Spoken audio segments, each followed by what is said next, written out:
Heera group అక్రమాల డొంక కదులుతోంది. సిఐడి దర్యాప్తులో నిజాలు ఒక్కొక్కటిగా బయటపడుతున్నాయి. వేల కోట్ల రూపాయల దోపిడీ ఎలా జరిగింది, ఈ దోపిడీ వెనుక ఎవరెవరున్నారు అనే దానిపై సిఐడి ఆరా తీస్తోంది. ఈ నెల 28 వరకు నౌహీరాను సిఐడి కస్టడీకి అనుమతించింది కోర్టు. అలాగే నౌహీరా బెయిల్ పిటిషన్ను చిత్తూరు జిల్లా సెషన్స్ కోర్టు జడ్జి రవీంద్రబాబు తిరస్కరించారు. విచారణ కోసం సిబిసిఐడి అభ్యర్థన మేరకు 5 రోజులు కస్టడీలోకి తీసుకున్నట్లుగా తెలిపారు. గతేడాది అక్టోబర్ 15న కలకడ పిఎస్, నవంబర్ 15న తిరుపతి సిఐడి కార్యాలయంలో నమోదైన కేసులకు సంబంధించి నౌహీరాను సిఐడి కస్టడీకి తీసుకుంది. ఇప్పటికే 2 కేసుల్లో నౌహీరాను నిందితురాలుగా చేర్చుతూ పీటీ వారెంట్ కింద జిల్లా కోర్టులో ఆమెను హాజరుపరిచింది సిఐడి.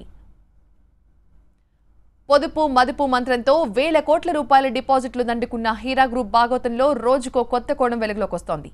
ఇప్పటికే టెర్రరిస్టులతో హీరా గ్రూప్ లింకులు, దుబాయ్, బంగ్లాదేశ్లో వేల కోట్ల లావాదేవీల వ్యవహారాలు బయటపడటం సంచలనంగా మారింది. సిఐడి కస్టడీలో భాగంగా హీరా గ్రూప్కు చెందిన 15 కంపెనీలు, వాటిలో పెట్టుబడులు, డిపాజిటర్ల సంఖ్య, బ్యాంకు ఖాతాలు, ఆర్థిక లావాదేవీలపై క్షుణ్ణంగా ప్రశ్నించారు సిఐడి అధికారులు. అయితే ముందే ప్రిపేర్ అయినట్లుగా నౌహీరా చాలా ప్రశ్నలకు సమాధానాలు దాటవేసినట్లుగా సమాచారం. తమ కంపెనీలో 2000 మంది ఉద్యోగులు ఉన్నారని, తాము ఎలాంటి అక్రమ వ్యాపారాలు చేయలేదని, విదేశీ ఖాతాలు లేవని హీరా చెప్పినట్టుగా తెలుస్తోంది. దాదాపు 1,50,000 మంది హీరా గ్రూప్లో పెట్టుబడులు పెట్టినట్లుగా సిఐడి గుర్తించింది. 10 ఏళ్లలో 6,000 కోట్ల టర్నోవర్ జరిగిందన్నారు. అయితే తాము సేకరించిన డిపాజిట్లకు ఆర్బీఐ అనుమతి అవసరం లేదని నౌహీరా సిఐడికి వివరించింది. ఎక్కువ మొత్తంలో బంగారం కొనుగోలు చేయడం వల్ల డిపాజిటర్లకు తక్కువ ధరకే ఇవ్వగలిగామని బదిలిచ్చినట్టుగా తెలుస్తోంది. ఇదిలా ఉంటే హీరా గ్యాంగ్ బెదిరింపులకు దిగడం కూడా కలకలం రేపింది. హీరాపై కేసులు పెట్టిన వారిని మట్టుబెడతామంటూ సోషల్ మీడియాలో గన్తో బెదిరింపుల వ్యవహారం సంచలనంగా మారింది. హీరా చేతిలో మోసపోయిన బాధితుల తరపున పోరాడుతున్న షాబాజ్ ఖాన్ను టార్గెట్ చేస్తూ ఈ వీడియోని పోస్ట్ చేశారు. షాబాజ్ను చంపేస్తామంటూ సోషల్ మీడియా ద్వారా బెదిరించడం హీరా గ్రూప్ బరితెగింపును కళ్లకు కట్టింది. సోషల్ మీడియాలో వచ్చిన బెదిరింపులపై బాధితుడు షాబాజ్ ఖాన్ సిసిఎస్ పోలీసులకు ఫిర్యాదు చేశాడు. కేసు నమోదు చేసుకున్న సిసిఎస్ పోలీసులు విచారణ చేపట్టారు. విచారణలో గన్తో బెదిరించిన వ్యక్తి ముంబైకి చెందినవాడిగా గుర్తించారు. ఇక 3 కేసులకు సంబంధించిన వారు మినహా మిగిలిన బాధితులెవరూ ముందుకు రాకపోవడంపై కూడా సిఐడి ఆరా తీస్తోంది. కేసులు పెట్టొద్దని ఎవరైనా బాధితుల్ని బెదిరిస్తున్నారా అనే కోణంలో కూడా విచారిస్తున్నారు. సోషల్ మీడియాపై నిఘా పెట్టారు. పెట్టుబడిదారుల సొమ్మును స్వాహా చేయాలని ప్రణాళికతోనే కంపెనీలకు చెందిన బ్యాంక్ ఖాతాల్లోని నగదును నౌహీరా తీసేసుకుందని ఆధారాలు సేకరించారు పోలీసులు. 2 ఏళ్ల నుంచి డిపాజిటర్ల ఖాతాల్లోని నగదును సొంత ఖాతాల్లోకి మళ్లించడం, వెనువెంటనే ఆ సొమ్మును వెనక్కి తీసేసుకోవడం చేసినట్లుగా విచారణలో తేలింది. దేశ విదేశాల్లోని 216 ఖాతాల నుంచి గతేడాది మే నెల నుంచి కొన్ని కోట్లు వెనక్కి తీసుకున్నట్లుగా దర్యాప్తులో బయటపడింది.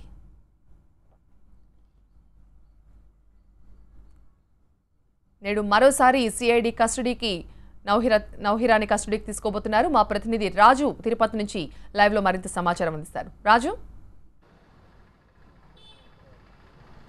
కొద్దిసేపటి క్రితమే చిత్తూరు జిల్లా జైల్లో ఉన్నటువంటి నౌహీరాని ప్రభుత్వ ఆసుపత్రికి తరలించారు. వైద్య పరీక్షల అనంతరం తిరిగి సిఐడి కార్యాలయానికి తరలిస్తారు. అయితే మరి కాసేపట్లోనే తిరుపతి సిఐడి కార్యాలయానికి రానున్న నౌహీరా షేక్ను 5 రోజుల పాటు విచారించనున్నారు. ప్రధానంగా పలు నేరాలకు సంబంధించినటువంటి వివరాలు సేకరించే పనులైతే సిఐడి పోలీసులు ఈ మేరకు ప్రశ్నావళిని కూడా తయారు చేసిన పరిస్థితి. అయితే ప్రధానంగా 2 కేసులు 2018 అక్టోబర్ 15న కలకడ పిఎస్లో తరిగొండకు చెందిన అబ్దుల్ రహమాన్ ఇచ్చిన ఫిర్యాదు, అట్లాగే పీలేరుకు చెందిన షాహనాజ్, ఈమె కువైట్లో స్థిరపడింది. ఈమె 1,20,00,000 రూపాయలు హీరా రిటైల్స్లో పెట్టుబడి పెట్టింది.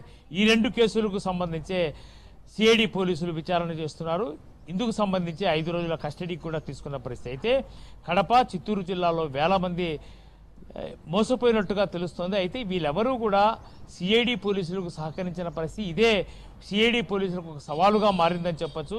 ఎందుకంటే వేల కోట్ల రూపాయలు, దాదాపుగా సిఐడి అధికారుల అంచనా ప్రకారం 8,000 నుంచి 10,000 కోట్ల రూపాయలు ఈ 10 ఏళ్లలో హీరా గ్రూపు టర్నోవర్ చేసింది. కాబట్టి వేల కోట్ల రూపాయల్లోనే అక్రమాలు జరిగి ఉండొచ్చు. ఫెమా నిబంధనల ప్రకారం కూడా విదేశీ నుంచి పెట్టుబడులు స్వీకరించింది, అట్లాగే డిపాజిటర్లను మోసం చేసింది. కాబట్టి ఖచ్చితంగా అనేక అక్రమ కేసులు ఈ పైన ఉండే అవకాశం ఉంది. ఆ రకంగానే ఆర్థిక నేరాలకు నౌహీరా షేక్ పాల్పడి ఉంది అని సిఐడి పోలీసులు భావిస్తున్న నేపథ్యంలో హీరాకు సంబంధించిన బాధితులు ఎవరూ కూడా సిఐడి పోలీసులు సహకరించకపోవడంతోనే పోలీసులు అయితే ఒక ఛాలెంజింగ్ గానే ఈ కేసు తెలిసినట్టుగా తెలుస్తుంది. అయితే కస్టడీ 5 రోజులు అంటే గతంలో ఒక కేసులో కస్టడీకి తీసుకుని 3 రోజులు విచారించిన సిఐడి పోలీసులు మరోసారి 5 రోజుల కస్టడీలో ఏ రకమైనటువంటి నిజాలు నవహీరా షేక్ నుంచి రాబట్టేందుకు ప్రయత్నం చేస్తారనేది వేచి చూడాల్సిన అవసరం ఉంది. అయితే ఇప్పటికే సోషల్ మీడియా పైన కూడా పెద్ద ఎత్తున నిఘా పెంచారు, సోషల్ నెట్వర్కింగ్ పైన నిఘా పెట్టారు. ఎందుకంటే